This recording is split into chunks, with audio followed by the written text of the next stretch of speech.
गोजौ थाखोनि जाफुंसार फालांगिरि राजु चन्द्र बसुमतारीनि बाख्नायजाथाव हाबा।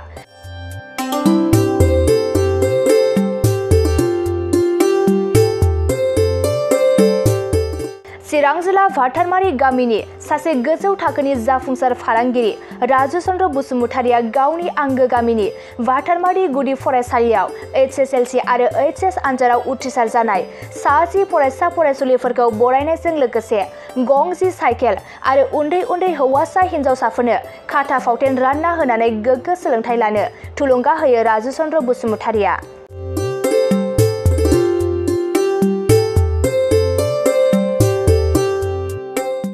भाटारमारि गामिनि थागिबि सुबुंफोरा गोजौ थाखोनि जाफुंसार राजु चन्द्र बसुमतारीया बेबायदि हाबाफारिखौ बोसोरफ्रोमबो मावबोनानै फरायसा फरायसुलिफोरखौ थुलुंगा होबोबाय थादों होननानै फोरमायो।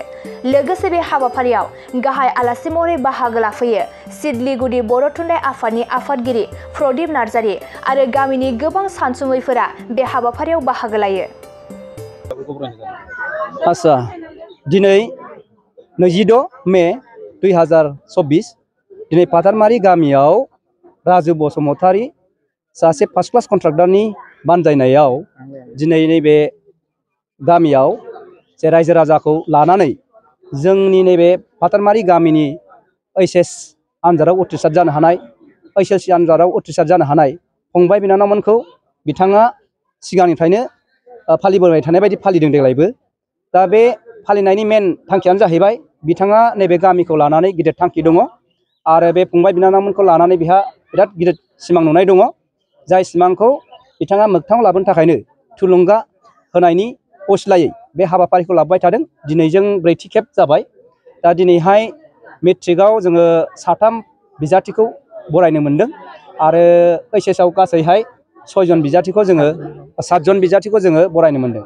दा बाहाय जोङो गोजोनथाव बाथ्राया बेनो जाहैबाय थांनाय बोसोरनिफ्राय रुजुनानै नायब्ला देग्लायहाय बांसिनै बेबायदि फरायसाफ्रा दिनै मोजां पारसेन्ट लानानै पास जाबोदों। दिनैहाय HSआव सासे हाइएस्ट मोन्दों 74 लानानै।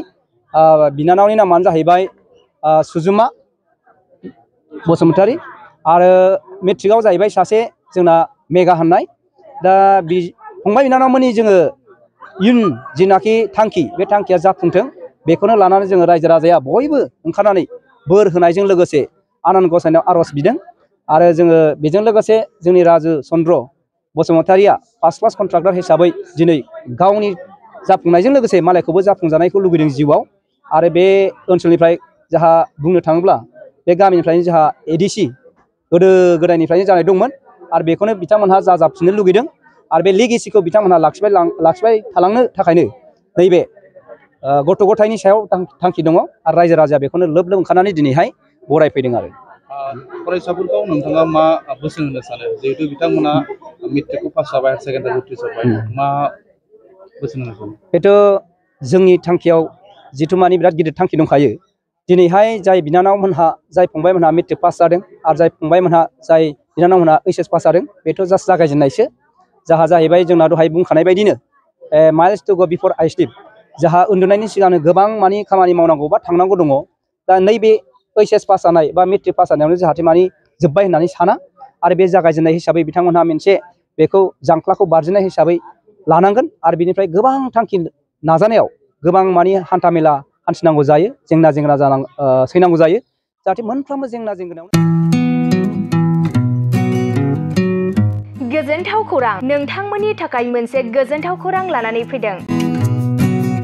उदालगुरि जिल्लानि सिङाव थानाय डिमाकुसि नोगोराव नोंथांमोननि थाखाय अरदाब दा बड' किटचेन मुंनि गंसे गोदान हटेला गोजोनथाव खौरां लानानै फैदों। नोंथांमोना बे अरदाब दा बड' किटचेन हटेलाव साहा, कफि, आइसक्रिम, फास्टफुड, आखाइजों बानायनाय ग्रिन टि, न'आव बानायनाय आसार, गाइखेरनि एन्थाब आरो ओंखामजों जेरै अमा, दाउ, बोरमा, साम', खुसिया, अमा गोरान, नाफाम बायदिसिना बर'नि ओंख्रिखौ बे अरदाब दा बड' किटचेन हटेलाव जानो हागोन। अरदाब दा बड' किटचेन हटेला डिमाकुसि सेन्ट्रेल बेंकनि खोलाहा बरुवा रेडिअ मबाइल गलाजों नांजाबनाय। सोरबाफोर अरदाब दा बड' किटचेन हटेलाव बायदिसिना जामुं आदार जानो थाखाय सिगांग्रो अर्डार हरनोब्ला नैबे 8135967290 जानबुं नाम्बाराव कल खालामनानै बुकिं खालामहरनो हागोन। गोजोनथाव खौरां अर्डार दा बड' किटचेन हटेलाव गोबां न'आव बानायनाय मोजां जाग्रा आदारखौ मोननो हागोन।